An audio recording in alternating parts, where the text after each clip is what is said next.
Avengers doomsday కూడా leak అయిందా? ఓ మొత్తం మూవీ కాదులే, ఒక సీన్ మాత్రమే అంట.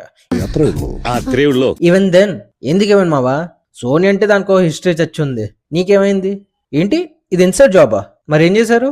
ఓ ఆ ఏదోని పట్టుకోని కెవిన్ ఫైగి నికాలో యాసే అనేసాడు అండ్ వాడి ఎక్స్ అకౌంట్ కూడా డిలీట్ చేశారు. కానీ ఏం జరుగుతోందిరా, Marvel Studios the 2 prestigious projects, spider man brand new day ఇంకా అవెంజర్స్ డూమ్స్డే రెండింటిని అంత ఈజీగా లీక్ ఎలా చేసేస్తున్నారు? Also guys, just like previous spider man brand new day leak నేను చూడలే, నా కామెంట్ సెక్షన్ లో వచ్చి లింక్ పెట్టమన్నా నేను జస్ట్ ఇగ్నోర్ చేశాను. Not because I don't know way to watch, I just don't want to watch. ఇది కూడా నేను చూడను అండ్ వేరే వాళ్ళని ఎంకరేజ్ చేయను. సో మళ్ళీ లింక్ టెలిగ్రామ్ పేజ్ షేర్ చేయమని అడగొద్దు. ఎందుకు?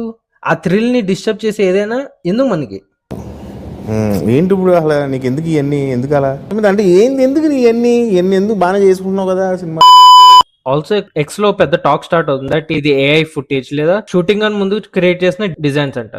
బట్ అగైన్ అది రియల్ అయినా ఫేక్ అయినా నేనైతే చూడను. If you are a true MCU fan మీరు చూడరు, బికాస్ ఎంసీయూ మూవీస్ థియేటర్ లో చూసేవి, ఇలా పైరసీలో కాదు. సోనీ నువ్వు హ్యాపీగా, మనం నాశనం అయినా పర్వాలేదు, పక్కోడు బాగుపడకూడదు.